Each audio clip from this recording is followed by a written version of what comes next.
Une super organisation. Et puis, comme à chaque voyage qu'on a fait avec MCT Tour, on repartira avec des étoiles plein les yeux, tous ces bons souvenirs, les paysages également aujourd'hui grandioses. Tout ce qui a été aussi bien mené, ce sont les randonnées, parce qu'elles ont été aussi accessibles. Ce n'est pas toujours évident dans un pays étranger de pouvoir monter des programmes avec les randonnées.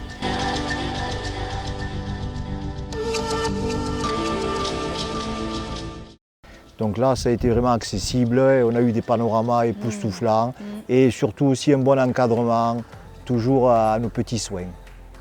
Et bien entendu, les Malgaches, toujours aussi souriants malgré la dureté de leur quotidien.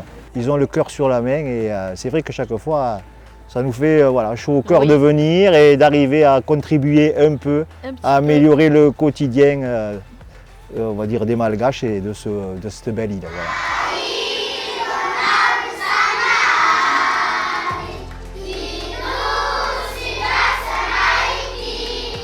Alors aujourd'hui, on t'a choisi, Irina, d'une part parce que tu as su très bien cerner nos attentes. Après, comme tu nous as expliqué, tu es quelqu'un qui a bourlingué plus de 20 ans dans le pays, donc tu connais quand même l'île de Madagascar par cœur. Et aujourd'hui, ce qui nous a intéressé également, c'est ton programme aujourd'hui, on va dire coopératif, où aujourd'hui c'est une entreprise malgache pour les Malgaches. Donc aujourd'hui, on sait que derrière, tu es plein de projets, et tu fais travailler des Malgaches et tu fais, en quelque sorte vivre des familles. Donc ce qui nous a intéressé aussi, c'est tout ce projet-là.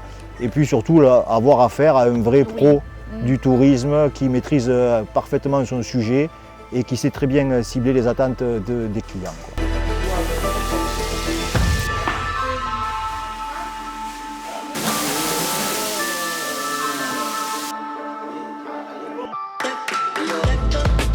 Alors le recommandé, je vais dire 100% oui.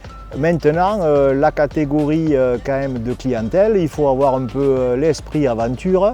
Il faut aussi après ne pas avoir peur quand même de sortir de sa zone de confort. Parce qu'aujourd'hui Madagascar, c'est quand même pas l'Europe. Mais par contre, et aujourd'hui, ne pas avoir peur aussi du petit massage des transports. Mais hormis tout ça, je veux dire, tous ces petits efforts valent largement la récompense qu'on a au bout aujourd'hui.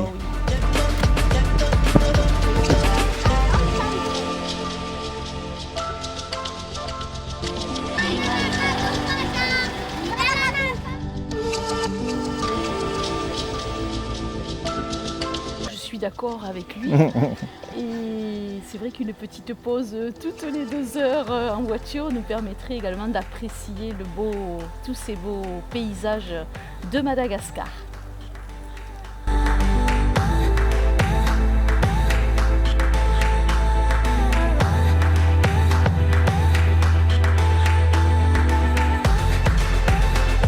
Honnêtement non, hormis comme je disais tout à l'heure, la difficulté qu'est le transport.